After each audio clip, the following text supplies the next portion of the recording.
This is the Felicette Grenache Blanc from the Pays d'Oc in France. The grape here is Grenache Blanc, the sister to red grape Grenache from the Côte de Rhône. If you love Sauvignon Blanc, this is going to be right up your street. It's a fantastic alternative to Sauv Blanc.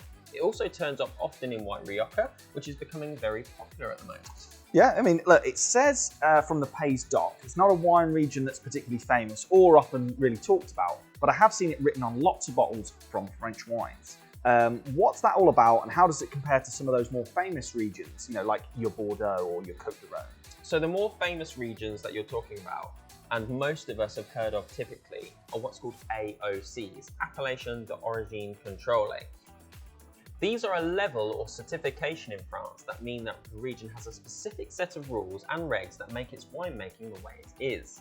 An AOC is a sign of quality, but not a guarantee. There's lots of variation within an AOC, which is why we don't worship those famous regions here at Smash Grapes. The Pays d'Oc is what's called an IGP. It's a geographically protected area and it has a sign of quality, but less rules and regs means that the wine tends to be better value for money. The sweet spot is when you get an IGP wine, like this one from the Pays d'Oc, that crosses over into an AOC area, in this case the Languedoc.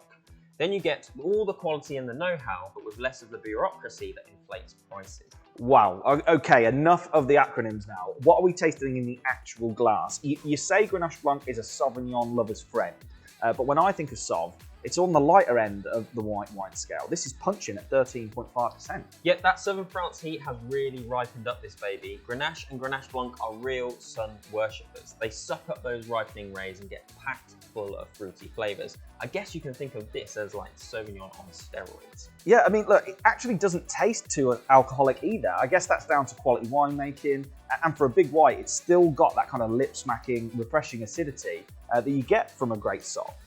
What would you pair this one with? This is a big white wine, so it could probably handle a bit of pork, perhaps some herby chops, or a bit of belly with cream sauce. Oof, I'm all over that.